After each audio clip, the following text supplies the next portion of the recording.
आज है 11 दिसंबर 2025।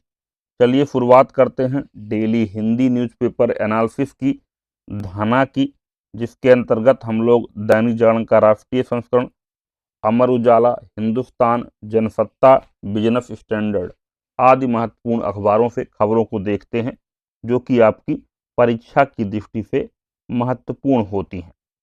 आज का पहला आर्टिकल जो परीक्षा की दृष्टि से महत्वपूर्ण है, विश्व विरासत बनकर दुनिया में रोशनी बिखेरेगी दीपावली। प्रकाश का पर्व दीपावली अब विश्व विरासत बनकर दुनिया में अपनी रोशनी बिखेरेगी। यूनेस्को ने दीपावली को मानवता की अमूर्त सांस्कृतिक विरासत की प्रतिनिधि सूची में शामिल कर लिया है। यह फैसला बुधवार को दिल्ली के लाल किला में आयोजित यूनेस्को की अंतर सरकारी समिति की बैठक में लिया गया। लाल किला खुद भी यूनेस्को विश्व धरोहर स्थल है। जैसे ही यूनेस्को ने दीपावली को सांस्कृतिक विरासत सूची में शामिल करने की घोषणा की, वंदे मातरम और भारत माता की जय के नारे गूंज उठे।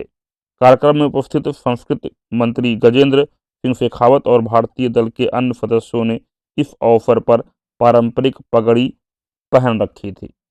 अगला आर्टिकल, गोरखपुर वाराणसी के बीच चलेगी हाइड्रोजन ट्रेन।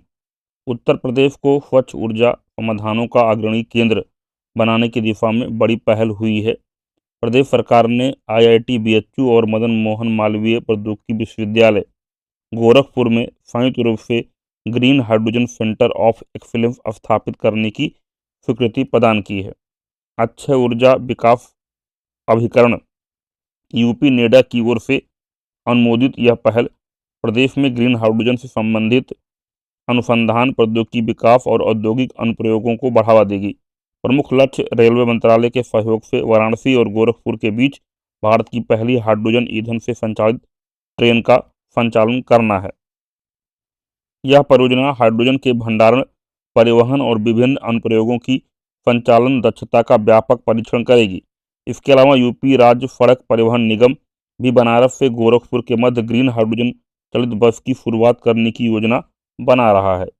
अगला आर्टिकल, शाहरुख खान के नाम पर बना कमर्शियल टावर 5,000 करोड़ में बिका।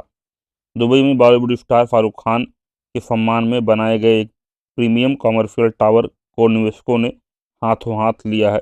कार्यालय स्थल ऑफिस स्पेस की अत्यधिक मांग के चलते लॉन्च के पहले दिन ही 10 लाख वर्ग फुट में बने इस टावर को 5,000 करोड़ से ज़्यादा में बेच दिया गया।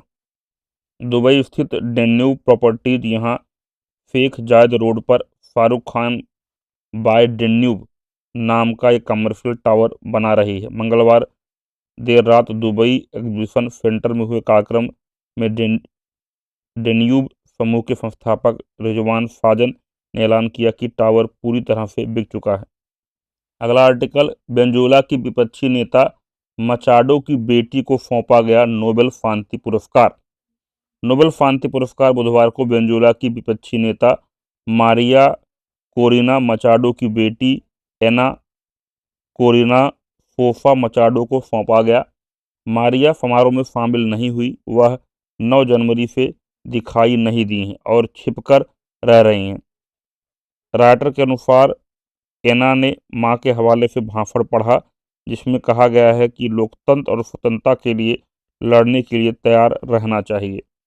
नॉर्वेजियन नोबेल समिति के अध्यक्ष जोर्गन वाटने प्राइडनेफ ने पुरस्कार समारोह में कहा, मारिया ने आज यहाँ समारोह में शामिल होने के लिए पूरी कोशिश की। यह यात्रा उन्होंने बेहद जोखिम भरे हालात में की। हालांकि वो समारोह व आज के कार्यक्रम में शामिल नहीं हो पाएंगी। हमें यह पुष्टि करते हुए बेहद खुशी हो रही है कि वह सुरक्षित हैं और ओस्लो में हमारे साथ होंगी।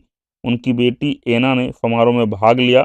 नोबेल वेबसाइट पर एक ऑडियो रिकॉर्डिंग में मचाडो ने कहा कि उनके ओस्लो पहुंचने के लिए कई लोगों ने जान जोखिम में डाली। जैसे ही मैं वहां पहुंच जाऊंगी, अपने अपने परिवार और बच्चों को गले लगा सकूंगी जिनसे मैं 2 साल से नहीं मिली हूं।